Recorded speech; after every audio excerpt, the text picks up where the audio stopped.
Okay. Greetings, fellow ghouls and goblins alike. It's your ghost host with the most, Tiki here. And SandyClaws here to engage you in some haunted holiday hijinks by trudging through the catacombs and dusting off the cobwebs as we re-encounter our spooky selection of Halloween classics. So light the jack-o'-lanterns, suit up, and grab the candy dish as we recount tonight's selection, which isn't a selection at all. It's actually a very special guest star, Mr. John R. Dilworth, creator of Courage the Cowardly Dog.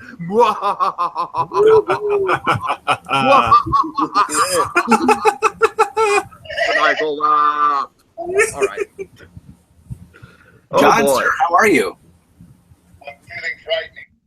Well, that is perfectly okay since it is almost Halloween. And that's perfect for this podcast. All right. So, as Tyler Tiki has just said, we have John Dilworth here on the line, and he's going to tell us a little bit about his new film, Goose in High Heels. Sir, what do you have to say about this? Oh, well, this is a new project. It's well over a year in production, and terribly excited about it because I'm kind of discovering new ways of moving emotions, and the film is running maybe 20 minutes, and there's no spoken words, and there's maybe a dozen characters who all have very deep emotions and motives, and wow, every day I get up just to animate. So, Wow, yeah, I've been following you on your Facebook page, watching those videos, and I have to say that is some very, very, very nice and clean animation. I did not know there were no spoken words in it, so that's new to me, and that makes it incredibly interesting. Definitely, it seems like it'd be a lot longer than your other films you've made in the past. yes, I've been posting process videos. Just as I'm animating, I have anecdotes about what I'm thinking and what I'm trying to achieve. There may be they're slightly pedagogical, but they're absolutely entertaining and philosophical. There's also the Dilly philosophy built in there, and they're funny also because mostly I'm just funny. I mean, not just funny looking, but sometimes I'll say something funny. Yeah, of course. Naturally. And that is definitely one of the reasons why Courage is so popular, because it is just so dang hilarious. Yeah, by intention. Oh yes. I think we can all agree here that Eustace was one of the funniest characters in that show. Oh my god, absolutely. Oh yeah. Oh yeah. His name was a mashup of Eustace, of course, and Bag. His last name Bag is just an useless bag. I never caught on to that. All these years, over a decade of watching Courage, I've never caught on. Really? You never got it like the beginning's like, and use this bag. Every episode. So inadequate. So unqualified as a farmer. You see, there's nothing that grows on his farm. Oh no! There's no love that grows from him. As Mr. Nasty once said, you can't grow what was it? You can't grow plants. You can't grow hair. The only thing you can grow is stupider. He's farmer by title only. I think one of my favorite quotes of his was, "Who the heck are you?" Mostly that's the delivery. Oh yeah, definitely. The delivery is perfect. Yeah. Okay, so to all our listeners here, we have some amazing news. On Halloween, John will be doing something he should have done years ago. That's right, Mr. Dilworth is doing a Courage commentary on King Ramsay's Curse. What better way to watch the episode that haunted our childhood than to have Mr. Dilworth doing a commentary over it? Mr. Dilworth, words? Well, all 4 seasons of Courage have now been released on DVD, Mm-hmm. and this is tremendous. Oh, yes. Only thing that I maybe frown upon is the absence of special features. I know. So Uncle Dilly Oh, good. That's the incentive for doing the commentary on King Ramses' curse on Halloween, and I plan to continue the commentary. I don't know if I'll get to every episode, but certainly the fans are entitled to some special features, not just the cartoon. Exactly. That's what I'm providing. And something I've always wanted to see, which I mentioned this back a little while ago, was a tour of Stretch Films. Is that something we can look forward to? No. No? Oh, why is that? And are you gonna release anything behind the scenes of the actual production back in the early 2000s and 90s? Well, yeah, maybe. That's a very good idea, though. I mean, pardon me for dismissing it so quickly. I had no idea where you were going off on. I did make a document first season. I wonder where that footage is. That's very interesting. Yeah, because as I said, I've been watching Courage for well over a decade, and I've always searched online for anything about behind the scenes or what the process was like of making an episode and all that great stuff, and I can't find anything. And I think it also adds a certain layer of mystery to the entire show as well. Yeah, perhaps that's a better idea. Let the imagination fill it all in. Yeah. However, with the commentary, I will just be speaking about the specific episodes. But in this conversation I'm having with the audience, I mean, the topics can go to anything, including especially how the production was run. Yeah. So, I mean, it's on my Stretch Films YouTube channel, along with the wonderful process videos on Goose and High Heels. So Halloween would be great. And then in November, believe it or not, we will have to hit the first episode of the series on the premiere date. I think that's November 12th, but I'll have to check on that date. Now we'll have another commentary on Cat's Motel. Okay, all right. Ah, Nice. I couldn't figure out if you were talking about the Chicken from Outer Space or Cats, but I guess you clear that up for me. No, the Chicken from Outer Space was the independent short that became the pilot for the series. Yeah. sure. That anniversary, I don't know when that is. I'll have to look for that. But I do intend to do a commentary about the Chicken from Outer Space as well on its anniversary, of course, when it was premiered on Cartoon, or what was it? Yeah, cartoons, I think. Yeah. I think it was What a Cartoon? Oh, yes, it was What a Cartoon. What a Cartoon, right. Yeah, What a Cartoon. All right, well, I think this is all some really great news to any fans listening right now. Do you have anything else you want to say about the King Ramses commentary, sir? King Ramses. Well, we're going to talk about the song. We're going to talk about King Ramses.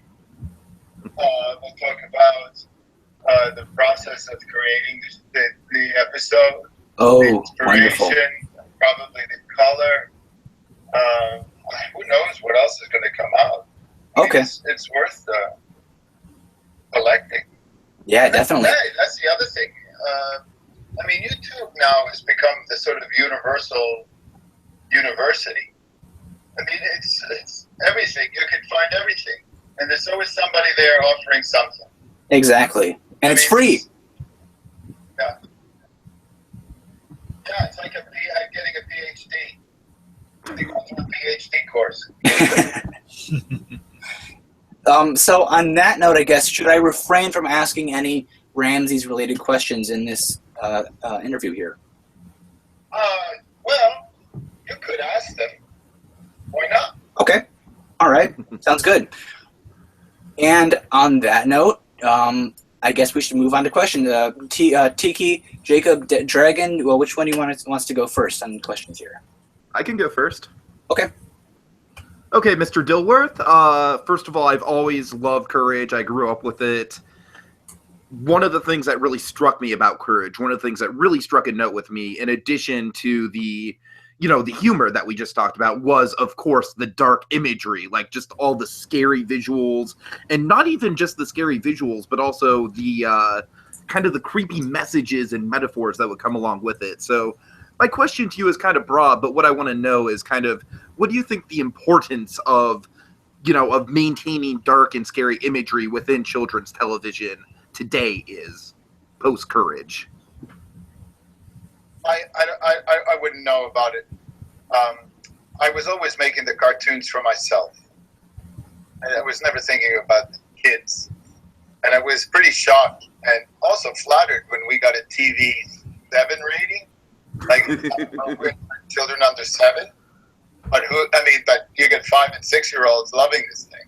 So, no, it was just I'm sorry, gentlemen, but I just made them for myself, to make myself laugh. And that brings such joy to me, because I know there was someone who once said that every cartoonist who's making a show needs to make it for himself, and if he makes it for the audience, it's going to flop. And I was 4 when I first started watching Courage, and those are like some of the greatest memories I have of the show. When I was 4, going over to my friend's house and turning on Cartoon Network to Courage, that was amazing. Yeah, I'm not saying that I was ambivalent about the audience. I mean, we knew who the audience was. Yeah. Our audience was 7 to 11. But I always thought an 11-year-old, they're pretty sophisticated. And the 7-year-olds, well, they want to be 11-year-olds. No? I mean, that's what I got from the psychology of it. So I didn't put the real scary, I didn't go truly horrific, deliberately trying to give the kids the nightmares. I just went, where I thought was ridiculous. Yeah, spooks and chills. That has to come through. That has to, like a frequency, an imaginary aura. It has to come through the media. That it's ridiculous. It's absurd. You struck a good balance.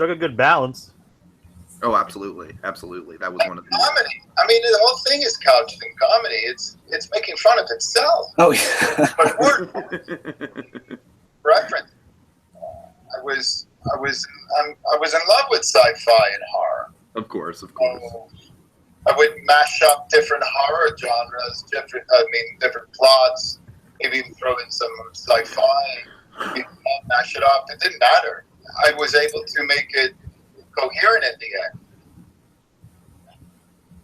Yeah, and I think the music for me, which I think that might be something we get into later, but the music really, really just made the whole thing that much better, Well, Jody Gray and Andy Ezrin were cats that came to me through one of my producers, Rob Marquez, and they're wonderful because they actually understood what I wanted.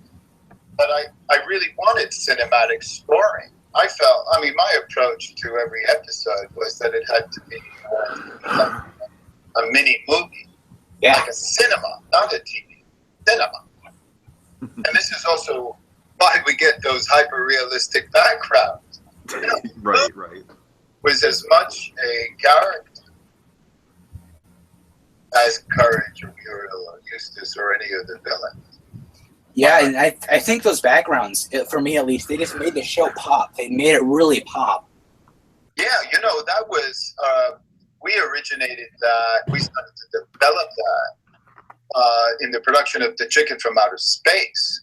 And Margaret Fry, who's working on Goose and High Heels now, she was developing that look for me then. And then she did the Dirty Birdie. She did all the color design and the backgrounds for the Dirty Birdie. She did Smart Talk with Raisin. She did Angry Cabaret. And I believe you used those same type of background, that technique in Angry Cabaret as well, correct? No, but it was more, but way far out apocalyptic style, almost metallic. It didn't have any warmth. But we certainly were trying to duplicate the guts of a human creature, and that had to be wet and lots of intestines hanging around with chain. That was another mashup altogether. And we'll get into Angry Cabaret a little later because one of the fans has a question about that. But I'm sorry, guys. I just have one last little thing here. I'm going to tie into Tyler Tiki's question here. Go ahead. Since we were talking about scary imagery, I think I might as well bring up the blue fetus in Perfect. Oh God. Let's go there. About that? Well, I can just tell you right now that that was my brother's design. He had passed away, and so I took his design and I gave it to a hard-hitting CGI master who created that visual. And all I wanted this head to do was float and say that phrase. Who did that phrase? Was that you? I'm sorry. Who did that phrase? Was that you? Yes. It was, okay. And I'm sorry. It was a tribute to my brother, Jim. And he also did Ramses, correct? Yes, he did the design for Ramses, exactly. But he was alive when he did that. Okay. So, so that was exciting. That was really exciting. Touching tribute to your brother. Yes, I'm sorry? It's a pretty touching tribute, if you ask me. Yes, well, right. The intention. All right. So Dragon, do you want to go next, or Jacob? Can I go next? Yeah, Jacob, why don't you go? Hi, Mr. Dilworth. I mean, I've always been interested in the process of I enjoy writing a lot, and I know how sometimes a lot of things can go through significant rewrites. So, I have a particular question. Were there any episodes of Courage that you had to go through significant rewrites for? No. No. All right. I believe you said in one of your other interviews that there was something about island people with the color, or other than that, it was just. Oh, but that's a network comment, a change. That's not a rewrite. That's Same field though, I guess. Oh, really? Well, okay. Then my bad. If we're talking about if there was something we wrote that the networks objected to, then there would be one. Ooh. The color, which is not writing, it's visual. Yeah. The color of natives on an island perhaps would upset a potential audience. So we made them purple. There are no purple human beings. Well, let's hope so, right? What episode was that again? Yeah, what episode? I mean, isn't this the Nerd Channel? I apologize for not knowing what episode that was. Come on, Sandy. Yeah, thanks, Sandy. Thanks for embarrassing us. Was it the one with the monks and the hat? Oh, God. Does it matter? I guess not. So there were no little or major rewrites with Courage then. The network was really okay with everything? Well, when you say rewrites, it's confusing. There were no objections from the network about our plots. Okay. What about what about like different creative ideas? Like if you had something down, you went back and you changed it. Oh yeah, that happened once when I was doing a story on this Russian submarine that had found its way on the bottom of the Arctic Sea, and it was a political situation. The Russians didn't want help from anybody in raising the submarine, and I believe they failed to do it. Does anybody remember this? I don't remember and, that. I believe the sailors perished, but again, I don't know the story. I can't remember the story. And we were writing Cats Under the Sea. And the network asked me to, in fact, make it softer so that it wasn't timely. So it, that's the only, so that's interesting. Yeah, I had to revise the plot a little bit, but not much. All right, well, that's pretty impressive, I have to say. I mean, not having any, major rewrites or complaints from the network, that's pretty awesome, especially for a show. That's what we were paid to do. Yeah, exactly. We're just doing our job. Oh yeah, and a darn good job at that. Dragon, do you want to go next? Yes. Well, Mr. Dilworth, let me first say, I've always loved Courage Cowardly Dog. Specifically, I loved how Courage was this endearing character. Like I think watching it, like we all hoped that, deep down when the occasion called for it, like it constantly called for in Courage's case, we'd be able to kind of step up to the occasion, kind of save the loved ones, kind of just basically be courageous when it counted. And I always loved that about Courage. He's such like a friendly, nice character. He takes, he befriends the Hunchback. All sorts of really nice moments like that. Last of the Stormbringers, various examples. Well, let me tell you something, to change the subject from just my praise of how much that's such a beloved character. One of my favorite villains from Courage, one of my favorite episodes, involves the Sean Connery Snowman. I love the Snowman so much, specifically Snowman's Revenge. I love the second one so much. It has like, it's kind of this really kind of a wonderful kind of story of almost kind of like a redemption for the Snowman. It kind of has this like great kind of learning curve. We kind of learn his past. He's kind of lost his loved ones, and in the end, it's a really no pun intended, heartwarming ending. It's Oh, no, it's great. Yeah. yeah. So I was wondering, how did the Snowman, the Sean Connery Snowman, come about? In the process of casting, I would have to consider what my villain sounds like.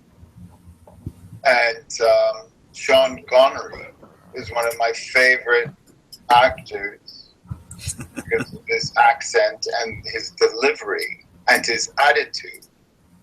So that's how the Snowman was cast. And Paul Scheffler is my Mel Blanc on the show. And I had him do every impersonation. Most impersonations were done by him. Huh. It's great. I mean, my whole methodology of making Courage was to model it after the great Warner Brother cartoons of the 30s and 40s, the golden age of Hollywood cartoons.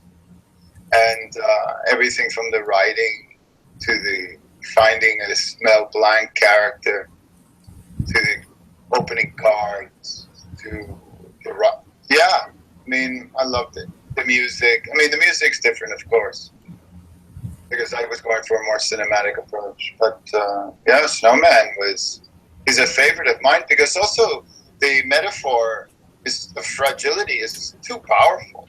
Yeah. Working in all the politics of it too.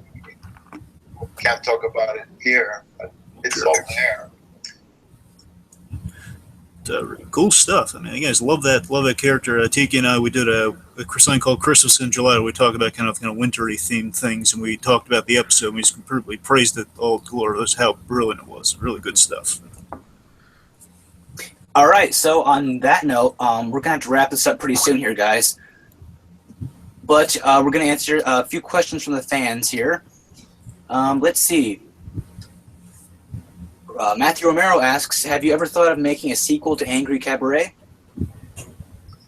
Yeah, I did. I actually brought that back to MTV a few years ago, but yeah, we didn't make it work out. I went on to do something else. Okay. But who knows? Who knows about that? That may be something that comes back in the future, maybe, right? Who knows? Who knows? If we're still alive.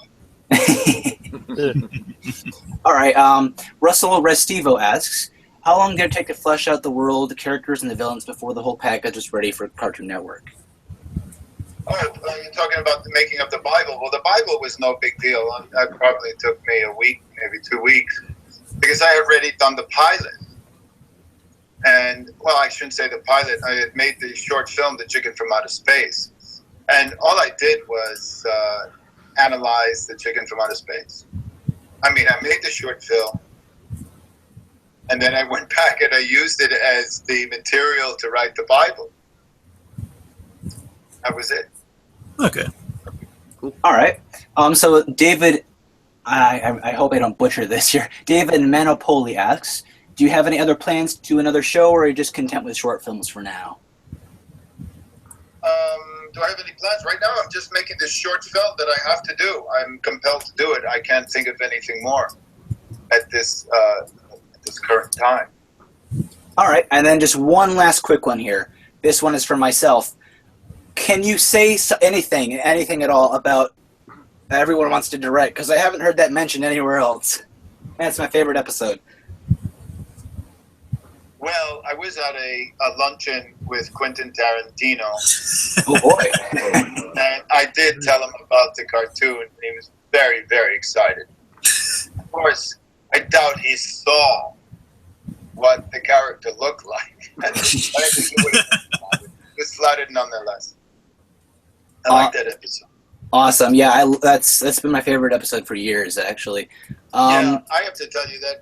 I mean, a lot of the joy of making this cartoon show was writing with this hyper genius character called William Hohauser. In himself, is a New York City icon of the arts. Oh yeah, and he has been just truly a main ingredient in my creative life.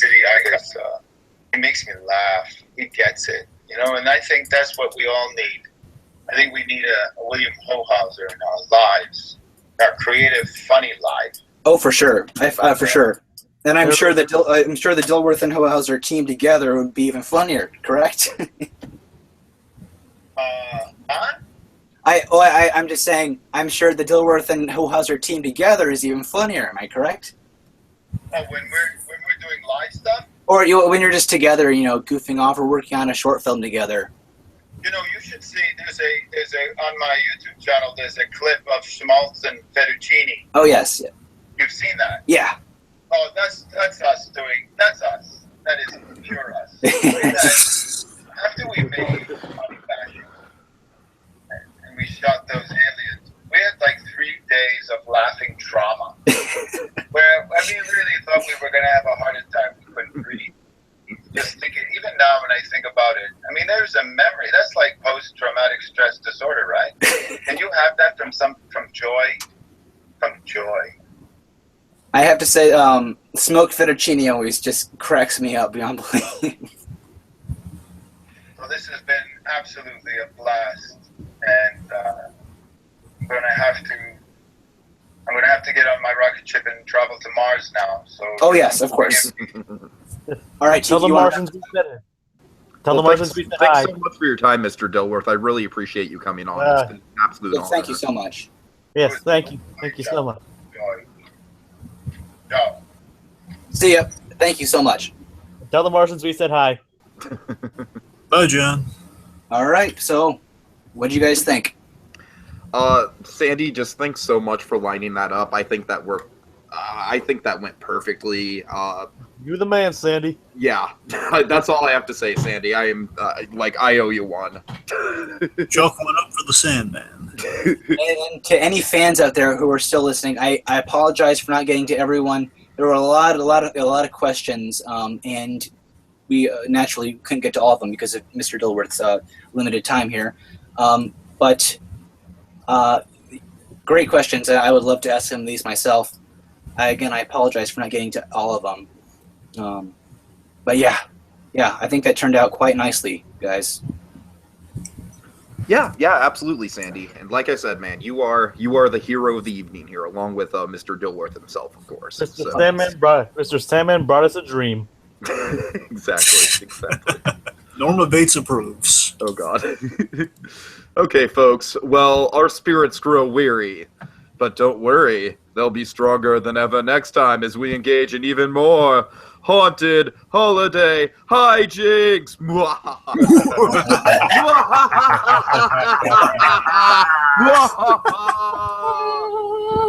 Stupid dog. Stupid dog. You look bad.